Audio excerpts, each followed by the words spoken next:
What have I done? Hey guys, Brook here. Yeah, I've just been informed that I am now approaching the end of my 30-day trial on the Carnivore Diet. I haven't really been keeping track of this thing. The time has just flown.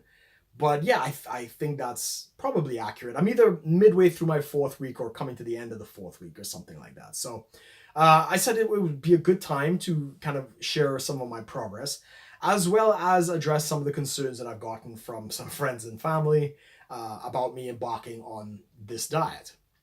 Now, the first thing I want to add to this is that I was not 100% carnivore in the sense that I did eat cheese, as well as there were a couple times I was eating apples, maybe once a day because I had to finish them. I also had some raspberries and a couple other small fruit items that I was trying to finish up every so often.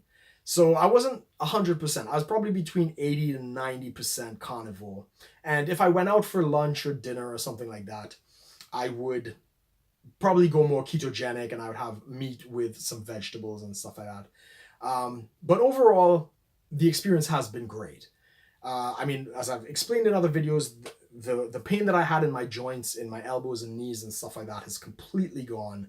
I'm now, able to do my squats and everything else at the gym, to which I've hit personal records in everything. Just heavier weights, more reps, just more energy at the gym. It's been quite remarkable.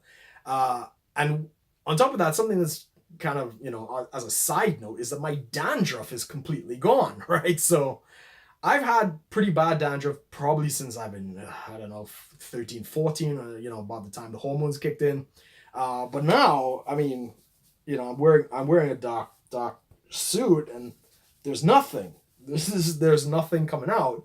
Um, People who know me and stuff like that, when I wear a dark suit, they're always dusting me off because the dandruff was so bad. And I used everything. I used Selsun Blue. I used Head and Shoulders. Even I think like a tea gel or something. I can't remember what it was. But nothing really worked. But that was actually quite bizarre. The dandruff is just gone by I think about the second week in. Beyond that, something else has been kind of bizarre as well is my gray hairs in my beard and in my hair have actually turned back brown. Now I still have gray hairs, but the amount that I have is reduced kind of bizarrely, which is I guess I'm aging backwards in some degree. So that's great. That's been absolutely fantastic. Nonetheless, yes, like as I stated before, I've lost almost 20 pounds. Again, I didn't weigh myself when I started, so I don't know exactly know how much I've lost. I haven't even weighed myself today. But yeah, I'm believe I am under 200 pounds overall. And yeah, that's I haven't been this weight for quite some time, since probably one of the last diets I did a couple of years ago. But yeah, that's been pretty effortless weight loss. It's kind of plateaued at this point, but I understand that's normal. Uh, uh, Beyond that, also, my moving groceries back from the grocery store, I'd usually be carrying bottles of water and everything on just in the bags and stuff like that. And many times when I'm coming back, I'd have to pause for a couple times, just to rest my arms and stuff. None of that. Just walking straight, I could do the entire trip with all the groceries, with all the bottles of water and everything in one go. I no longer have to rest or anything, so my endurance is definitely a lot better. There are a couple other things, definitely seeing an improvement, but I'm not going to go into huge details about that. But I will just say that overall, this has been a joyous experience. Haven't had any really negative issues. There was definitely the transition period was kind of rough. I had a lot of brain fog, and I have a bit of it from time to time, but it's not as to what it was. My sleep has also improved. I don't seem to need as much sleep. Um, Although I have to say, some days are better than others. Uh, Sometimes I end up just have all this energy. I end up staying awake pretty late. Trying to get to bed at a good time so I could get my rest, and I might sit in bed and toss and turn for a couple hours. So I haven't quite worked out that adjustment as yet, but I feel rested. I feel fine. So that's been really phenomenal. Apart from that, I wanted to talk very quickly about a couple of the concerns that some friends and family have kind of brought to me with this issue. They're concerned about my cholesterol, they're concerned about scurvy, a lack of vitamin C and stuff like that. So I just wanted to address those points briefly. And again, I'm not a scientist, I'm not a nutritional expert of any kind, but I'll put links to a lot of the studies and a lot of the people who have been on podcasts and other things discussing many of these issues. In fact, I might be on a podcast later today with Amos. Amos is also doing this same diet, and we're probably going to compare some notes. But on the issue of LDL cholesterol and the whole lipid hypothesis, that has been kind of debunked for a number of years now. I mean, it was, it was the staple thinking back in the 1970s and the 80s that saturated fat was going to clog your arteries and all these other types of things. But that hypothesis has kind of fallen apart, especially since, everybody from vegans who don't even eat red meat or anything like that have the same amount of heart disease as people who do eat meat. More recently, it seems that the higher your cholesterol, the longer you live, which is completely opposite to what a lot of the conventional thinking was. And there seems to be a number of reasons for that, especially for the LDL cholesterol. Now, there are two types. There's a big fluffy LDL, and then there's an oxidized, smaller version. That tends to be more dangerous.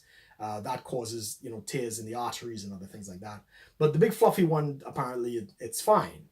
And the purpose of it is, especially if you're in a state of ketosis where your body is burning fat for fuel, the LDL cholesterol is actually what transmits the fat from your stores to the muscle to be oxidized and used as fuel. So somebody who's on a weight loss regime where they're trying to burn a lot of fat, it's not uncommon for their LDL cholesterol to actually rise because there's more need to pull fat from the stores to bring to the muscles and elsewhere to burn for energy. So again, this is cutting edge stuff. The research coming out now is very contrary to what is conventional thinking. There's a great book called Good Calories, Bad Calories that really goes into the details of this and really goes into the scientific studies. I will put links to that below if you really want to get in more into what this whole thing is about. And on the last note, the issue of scurvy. Now, yes, you can get, I believe it's 11 out of 12 daily recommended allowances of essential vitamins and minerals from meat. You don't need anything else. You don't need to supplement anything. You could get it all from meat, especially red meat. The only thing that's kind of low on that count is vitamin C. Now, there is trace amounts of vitamin C in the red meat itself, but I mean, it's obviously there's more in something like a fruit or something like that. Now, apparently, again, this is just one of the studies that I've read, is that if you're not consuming large amounts of carbohydrates and refined sugars, you actually don't need as much vitamin C in your body. So for instance, when the North Pole explorers decided to trek their way up to the Arctic, they survived primarily on a diet of strictly meat.